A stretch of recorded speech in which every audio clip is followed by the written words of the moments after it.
नमस्कार साथियों, quick studies में एक बार फिर स्वागत करता हूं। तो साथियों, हम लोग इसमें संस्कृत के महत्वपूर्ण 50 प्रश्नों पे डिस्कस करने वाले हैं। आपके एग्जाम हेतु महत्वपूर्ण साबित होगा। इसमें आपको इसी तरह के क्वेश्चन एग्जाम में भी देखने को मिलेगा, तो अंत तक जरूर देख लेना। और साथ ही चैनल पर नए हो तो सब्सक्राइब कर लेना, इसी तरह के और भी वीडियोज देखने को मिलेगा।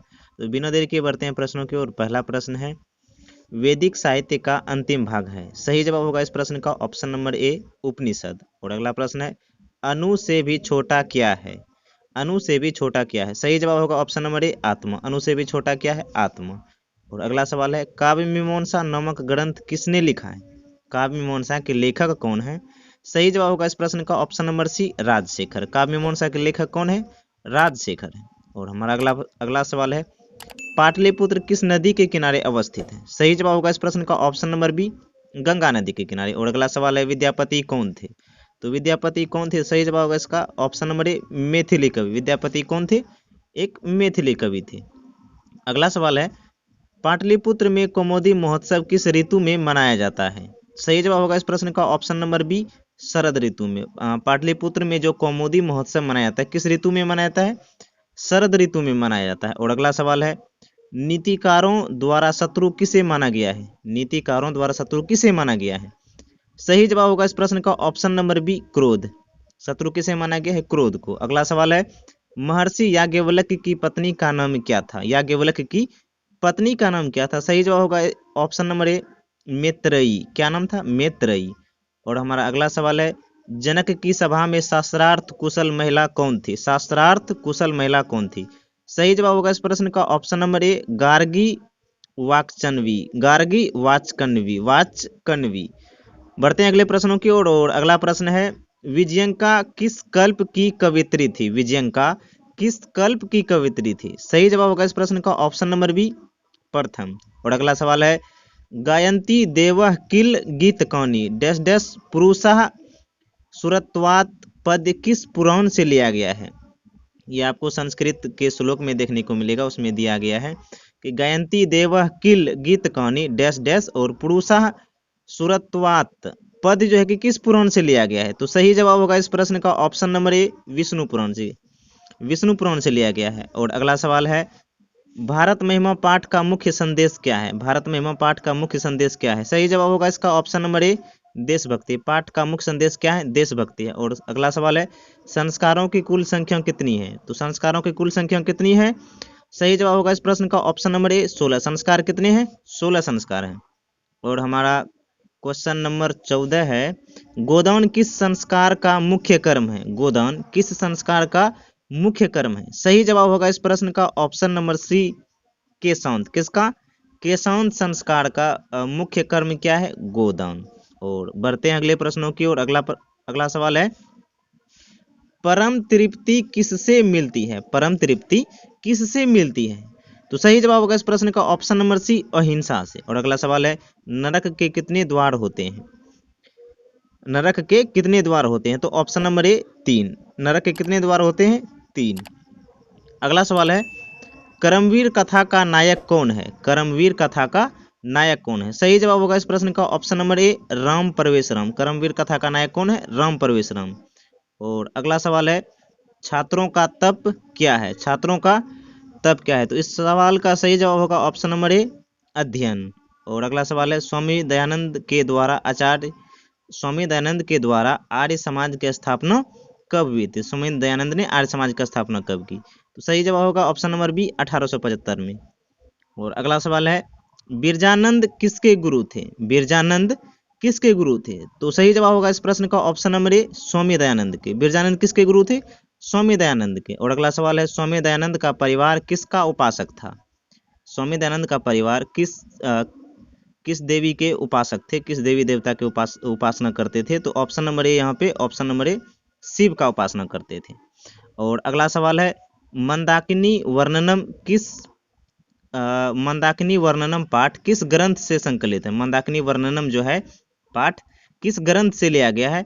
तो सही जवाब होगा इस प्रश्न का option number C, Valmiki Ramayana से। मंदाकिनी वर्णनम किससे लिया गया है, वाल्मीकि रामायण से। और हमारा अगला प्रश्न है, कर्णस्य दानवीरता पाठ भास के किस रूप का भाग विशेष है।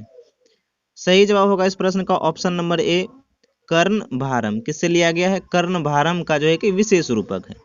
और अगला सवाल है, राष्ट्रों के बीच द्वेष का कारण क्या है? राष्ट्रों के बीच द्वेष का कारण क्या है? सही जवाब होगा इस प्रश्न का ऑप्शन नंबर ए, दूसरे राष्ट्र का उत्कर्ष। और अगला सवाल है, स्वच्छंद का संधि विच्छेद क्या है? तो स्वच्छंद का सही में इनमें से चार ऑप्शन में से कौन सा सही जवाब होगा? तो सही जवाब होगा ऑप्शन नंबर सी, स्वजोड़ छंद। स्वजोड़ छंद ऑप्शन नंबर सी सही जवाब है। और अगला सवाल है, विद्या जोड़ एका की संधि क्या होगी? विद्या जोड़ एका की संधि क्या होगी? तो सही जवाब होगा ऑप्शन नंबर सी, विद्येका। क्या होगा? विद्येका। विद्या जोड़ एका का संधि विच्छेद क्या होगा? विद्येका। और अगला सवाल है, ओ जोड़ ओ के मेल से कौन सा नया वर्ण बनेगा? ओ जोड़ ओ के मेल से कौन सा नया वर्ण बनेगा? तो सही जवाब होगा इस प्रश्न का ऑप्शन नंबर ए, ओ। क्या बनेगा? ओ बनेगा। और अगला सवाल है, इति जोड़ ततः किस संधि का उदाहरण है? इति जोड़ ततः किस संधि का उदाहरण है?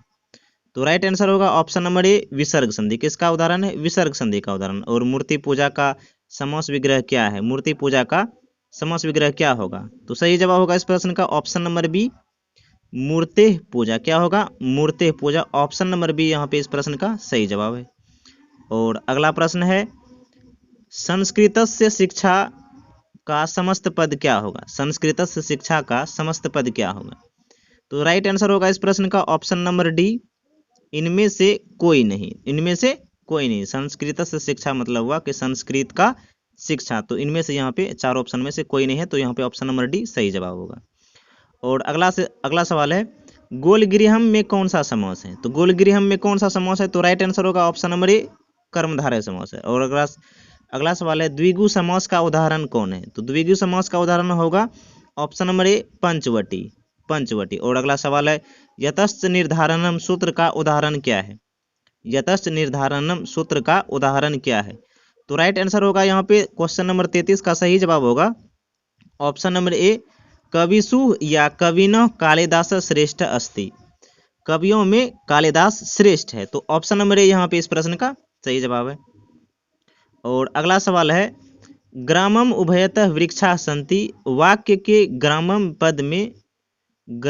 पद में द्वितीया विभक्ति विधायिका सूत्र कौन है? द्वितीया विभक्ति विधायिका सूत्र कौन है? तो सही जवाब होगा इस प्रश्न का, राइट आंसर होगा इसका ऑप्शन नंबर ए, उभयतः योगे द्वितीया।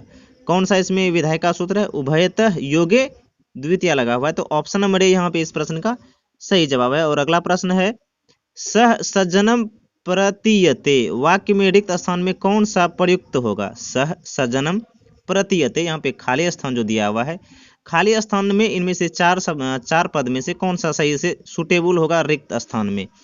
तो राइट आंसर होगा इस प्रश्न का ऑप्शन नंबर बी, वस्त्रेण। क्या होगा? वस्त्रेण। सह वस्त्रेण सज्जनः प्रतीयते। तो ऑप्शन नंबर बी यहाँ पे इस प्रश्न का सही जवाब है। और अगला सवाल है, नमः के अर्थ में कौन सी विभक्ति प्रयुक्त होती है? नमः के अर्थ में कौन सी विभक्ति प्रयुक्त होती है? सही जवाब होगा इस प्रश्न का ऑप्शन नंबर ए, चतुर्थी। नमः के अर्थ में कौन सी विभक्ति होती है? तो चतुर्थी विभक्ति होती है। ऑप्शन नंबर ए यहाँ पे इस प्रश्न का सही जवाब है। और अगला सवाल है, किस शब्द में आ उपसर्ग है? किस शब्द में आ उपसर्ग है? तो राइट आंसर होगा इस प्रश्न का ऑप्शन नंबर ए, आकार। और अगला सवाल है, दुरात्मा शब्द में कौन सा उपसर्ग है? दुरात्मा शब्द में कौन सा उपसर्ग है? तो सही जवाब होगा इस प्रश्न का ऑप्शन नंबर बी, दुर। क्या है?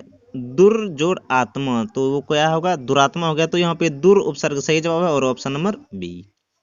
अगला सवाल है, अस्था धातु के लट लकार प्रथम पुरुष एक वचन का रूप कौन है? अस्था धातु होना चाहिए और लट लकार यानी वर्तमान काल में प्रथम पुरुष एक वचन का होना चाहिए। अस्था का चलता है तिष्ठ। अस्था का क्या चलता है? तिष्ठति होगा। क्या होगा? तिष्ठति होगा। तो तिष्ठति ऑप्शन नंबर बी में है। तो ऑप्शन नंबर बी सही जवाब है। और अगला सवाल है, पाश्यामी किस लकार का रूप है? पाश्यामी किस लकार का रूप है? तो सही जवाब होगा इस प्रश्न का ऑप्शन नंबर सी, लिरिट लकार। पाश्यामी में कौन सा लकार है? तो लिरिट लकार है। और अगला सवाल है, जेही किस धातु का रूप है? जेही किस धातु का रूप है? और सही जवाब होगा इस प्रश्न का ऑप्शन नंबर सी, हन। जेही किस धातु का रूप है? हन धातु का रूप है। तो ऑप्शन नंबर सी सही जवाब है। और अगला सवाल है, मातरम में कौन विभक्ति है? मातरम में कौन विभक्ति है? तो राइट आंसर होगा इसका ऑप्शन नंबर सी, द्वितीय विभक्ति। मातरम में कौन सी विभक्ति है? द्वितीय विभक्ति लगा हुआ है इसमें। और नदीसु किस शब्द का रूप है? नदीसु। राइट आंसर होगा इसका ऑप्शन नंबर ए, नदी का। और अगला सवाल है, साधु शब्द के सप्तमी एक वचन का रूप क्या होगा? साधु शब्द जब पढ़ते हैं तो सप्तमी एक वचन में कौन सा रूप होगा? तो सही जवाब होगा इस प्रश्न का ऑप्शन नंबर बी, साधु। क्या होगा? ऑप्शन नंबर बी सही जवाब है। और अगला सवाल है, गम जोड़ सत्री से कौन सा शब्द बनेगा? गम जोड़ सत्री से कौन सा शब्द बनेगा? राइट आंसर होगा ऑप्शन नंबर बी, गच्छन। गम जोड़ सत्री से क्या बनेगा? गच्छन बनेगा। अगला सवाल है, पठनम में कौन सा प्रत्यय है? पठनम में कौन प्रत्यय है? सही जवाब होगा ऑप्शन नंबर बी, ल्यूट प्रत्यय। पठनम में कौन सा प्रत्यय है? तो ल्यूट प्रत्यय है। नागरिकः में कौन सा तद्धित प्रत्यय है? नागरिकः में कौन सा तद्धित प्रत्यय है? राइट आंसर होगा इस प्रश्न का ऑप्शन नंबर ए, ठक प्रत्यय। कौन सा है? ठक प्रत्यय। अगला सवाल है, राष्ट्र जोड़ ईय में कौन सा शब्द बनेगा? राष्ट्र जोड़ ईय जब हम शब्द जब एक में जब संधि करेंगे तो कौन सा शब्द बनेगा? तो सही जवाब होगा इस प्रश्न का option number B, option number B, राष्ट्रीय। तो राष्ट्रीय यहाँ पे सही से लिखा हुआ नहीं है, तो ऑप्शन नंबर ए यहाँ पे सही जवाब होगा। रोआका स्वट्रोसन दुर्गी का होता है। क्या होता है? यहाँ पे दुर्गी का होता है और यहाँ पे हर्षिकार दिया हुआ है, तो हर्षिकार वाला नहीं होगा, दुर्गीकार वाला सही जवाब है ऑप्शन नंबर ए। और अगला सवाल है, मुस्कह जोड़ टाप से कौन सा शब्द बनेगा? तो राइट आंसर होगा इस प्रश्न का ऑप्शन नंबर सी, मूसिका। और अगला सवाल है, श्रीमती में कौन सा स्त्री प्रत्यय है? तो सही जवाब होगा इस प्रश्न का ऑप्शन नंबर ए, श्रीमती में कौन सा प्रत्यय लगा हुआ है? डिप प्रत्यय हुआ। कौन सा? डिप प्रत्यय। तो ऑप्शन नंबर ए सही जवाब है। तो साथियों, हम लोग इसमें संस्कृत के 50 ऑब्जेक्टिव प्रश्नों पे डिस्कस किए हैं। मिलते हैं इसी तरह के और एक नए वीडियो में। तब तक के लिए जय हिंद, जय भारत, वंदे मातरम।